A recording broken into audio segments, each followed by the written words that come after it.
ಜೀವನಾಂಶಕ್ಕೆ ಸಂಬಂಧಪಟ್ಟಂತೆ ಅರ್ಜಿಗಳನ್ನು ಹಾಕಿ ಮತ್ತು ಆ ಆದೇಶಗಳು ಬಂದಾಗ ಅದನ್ನು ಜಾರಿ ಮಾಡೋದು ಹೇಗೆ, ಅದಕ್ಕೆ ಸಂಬಂಧಪಟ್ಟಂತೆ ಅರ್ಜಿಗಳನ್ನು ಹಾಕುವುದಾದರೆ ಅದನ್ನು CRPC ಅಡಿಯಲ್ಲಿ ಈ ಹಿಂದೆ ಆಗ್ತಾಯಿದ್ವಿ.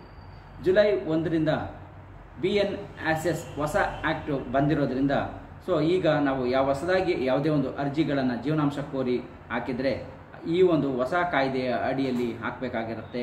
ಅಥವಾ ಆದೇಶಗಳನ್ನು ಜಾರಿ ಮಾಡೋದಾದರೆ ಎಕ್ಸಿಕ್ಯೂಟ್ ಮಾಡೋದಾದರೂ ಕೂಡ ಈ ಹೊಸ ಕಾಯ್ದೆಯ ಅಡಿಯಲ್ಲಿ ಜಾರಿಯನ್ನು ಮಾಡಬೇಕಾಗುತ್ತೆ. ಸೊ ಪ್ರತಿಯೊಂದಕ್ಕೂ ವಿವಿಧ ಸೆಕ್ಷನ್ಗಳಿದ್ದು ಈ ಹಿಂದೆ ನಾವು CRPCಯನ್ನು ಬಳಸ್ತಾ ಇದ್ವಿ, ಈಗ BNSS ಆ್ಯಕ್ಟನ್ನು ಬಳಸಬೇಕಾಗಿರುತ್ತೆ. ಸೊ ಇದನ್ನು ಹೊಸದಾಗಿ ಬಂದಿರೋದ್ರಿಂದ ಇದರಲ್ಲಿ ಏನು ಬದಲಾವಣೆಗಳಾಗಿದೆ, ಹೊಸದಾಗಿ ಏನನ್ನು ಸೇರ್ಪಡೆ ಮಾಡಲಾಗಿದೆ, ಹೊಸದಾಗಿ ತಿಳ್ಕೊಳ್ಳೋಂಥದ್ದು ಏನಿದೆ ಅನ್ನೋದನ್ನು ಈ ಒಂದು ವಿಡಿಯೋದಲ್ಲಿ ನೋಡೋಣ. ನಮ್ಮ ವಿಡಿಯೋನ ಕೊನೆವರೆಗೂ ನೋಡಿ.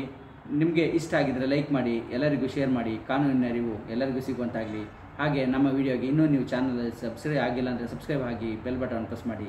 ನಮ್ಮ ಕಾನೂನಿನ ಅರಿವಿನ ಎಲ್ಲ ವಿಡಿಯೋಗಳು ನಿಮಗೆ ಮೊದಲು ತಲುಪುತ್ತೆ. ಜೀವನಾಂಶ ಕೋರಿ ನಾವು ಈ ಹಿಂದೆ CRPC ಸೆಕ್ಷನ್ 125ನಲ್ಲಿ ಹೆಂಡತಿ ಅಂದರೆ ಹೆಂಡತಿಯರು ಅಂತಿದೆ, ಅದು ಹೆಂಡತಿಯರು, ಪೋಷಕರು, ಮಕ್ಕಳು ಅಂದರೆ ಮಕ್ಕಳು ಅಂತಿರಲಿಲ್ಲ, ಮೈನರ್ಸ್ ಅಂದರೆ ಅಪ್ರಾಪ್ತ ವಯಸ್ಕರು ಅಂತಿತ್ತು. ಸೊ ಇವರು ಅಂದರೆ ಹೆಂಡತಿಯರು, ಪೋಷಕರು, ಅಪ್ರಾಪ್ತ ಮಕ್ಕಳೇನಿರ್ತಾರೆ ಇವರುಗಳು ಜೀವನಾಂಶ ಕೋರಿ ಅರ್ಜಿಯನ್ನು ಸಲ್ಲಿಸಬಹುದಾಗಿರುತ್ತೋ.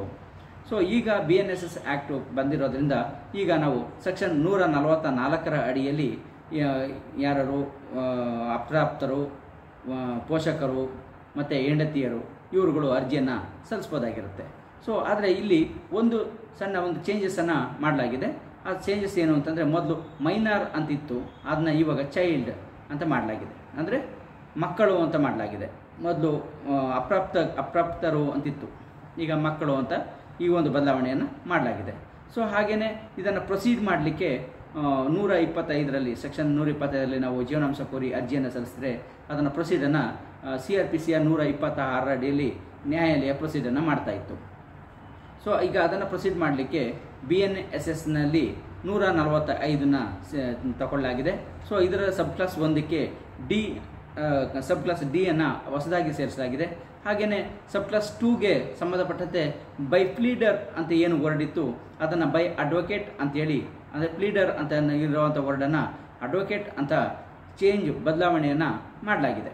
ಸೊ ಹಾಗೆಯೇ ಈ ಒಂದು ಜೀವನಾಂಶ ಆದೇಶ ಏನಾದರೂ ಆಗಿದ್ದರೆ ಅದನ್ನು ಆಲ್ಟ್ರೇಷನ್ಸ್ ಮಾಡಲಿಕ್ಕೆ ಈ CRPCನಲ್ಲಿ ನಾವು ಸೆಕ್ಷನ್ 127ನಲ್ಲಿ ಅದು ಅರ್ಜಿಯನ್ನು ಹಾಕ್ತಾಯಿದ್ವಿ, ಅದು ಅಂದರೆ ಆಲ್ಟ್ರೇಷನ್ಸನ್ನು ಮಾಡಲಿಕ್ಕೆ. ಸೊ ಆದರೆ ಈಗ BNSS ಆ್ಯಕ್ಟ್ನ ಅಡಿಯಲ್ಲಿ ನಾವು 146 ಅಡಿಯಲ್ಲಿ ಹಾಕ್ಕೋಬೇಕಾಗತ್ತೆ. ಸೊ ಯಾವುದೇ ಒಂದು ಅಲಯನ್ಸ್ ಆಗಿದ್ದರೆ ಅಲಯನ್ಸ್ ಏನಾಗಿರುತ್ತೆ ಅದನ್ನು ಆಲ್ಟ್ರೇಷನ್ ಮಾಡಲಿಕ್ಕೆ, ಅಂದರೆ ಒಂದು ಸರ್ತಿ ಜೀವನಾಂಶ ಆದೇಶ ಆಗಿದ್ದರೆ ಇರೋವರೆಗೂ ಅದೇ ಆದೇಶ ಅಷ್ಟೇ ಮೊತ್ತದಲ್ಲಿ ಜೀವನ ನಡೆಸಲಿಕ್ಕೆ ಕಷ್ಟಕರವಾಗಿರುತ್ತೆ. ಸೊ ಹಾಗಾಗಿ ಪ್ರತಿ ದಿನಗಳು ಬೆಲೆಗಳು ಜಾಸ್ತಿ ಆಗ್ತಾ ಇರ್ತದೆ. ಸೊ ಹಾಗಾಗಿ ಇಷ್ಟು ವರ್ಷಗಳು ಇಷ್ಟು ಕಾಲ ನಂತರ ಅದನ್ನು ಆಲ್ಟ್ರೇಷನ್ಸನ್ನು ಮಾಡಿಕೊಳ್ಳಿಕ್ಕೆ, ಅನೌನ್ಸ್ಮೆಂಟನ್ನು ಮಾಡಿಕೊಳ್ಳಿಕ್ಕೆ ಅರ್ಜಿಯನ್ನು ಈಗ ಹಾಕೋದಾದರೆ BNSSನ ಅಡಿಯಲ್ಲಿ ಸೆಕ್ಷನ್ 146ನ ಅಡಿಯಲ್ಲಿ ಹಾಕಬೇಕಾಗಿರುತ್ತೆ. ಸೊ ಹಾಗೆಯೇ ಈ ರೀತಿ ಆದೇಶಗಳು ಏನು ಆಗಿರುತ್ತೆ ಇದನ್ನು ಎಕ್ಸಿಕ್ಯೂಟ್ ಮಾಡಲಿಕ್ಕೆ ಈ ಹಿಂದೆ ಸೆಕ್ಷನ್ 128 ಇತ್ತು, ಇದರ ಅಡಿಯಲ್ಲಿ ಮಾಡಲಾಗಿತ್ತು. ಆದರೆ ಈಗ BNSS ಅಡಿಯಲ್ಲಿ 147ರ ಅಡಿಯಲ್ಲಿ ಅದನ್ನು ಎನ್ಫೋರ್ಸ್ಮೆಂಟನ್ನು ಮಾಡ್ಬೋದಾಗಿರುತ್ತೆ. ಸೊ ಈಗ ಓವರಾಲ್ ಆಗಿ ನಾವು ಮಾತನಾಡೋದಾದರೆ ಜೀವನಾಂಶಕ್ಕೆ ಸಂಬಂಧಪಟ್ಟಂತೆ ಈಗ ಅರ್ಜಿಯನ್ನು ನಾವು ಹಾಕೋದಾದರೆ BNSSನ ಆ್ಯಕ್ಟ್ನ ಅಡಿಯಲ್ಲಿ ಅಂದರೆ 144 ಸೆಕ್ಷನ್ನ ಅಡಿಯಲ್ಲಿ ಹಾಕಬೇಕಾಗತ್ತೆ. ಸೊ ನ್ಯಾಯಾಲಯ ಅದರ 145ನಲ್ಲಿ ಪ್ರೊಸೀಜರನ್ನು ಮಾಡುತ್ತೆ. 146ಅಲ್ಲಿ ಅಂದರೆ ಅದನ್ನ ಆಲ್ಟ್ರೇಷನ್ಸನ್ನು ಮಾಡಲಿಕ್ಕೆ ನಾವು 146ಅಲ್ಲಿ ಹಾಕ್ಕೋಬೇಕಾಗತ್ತೆ.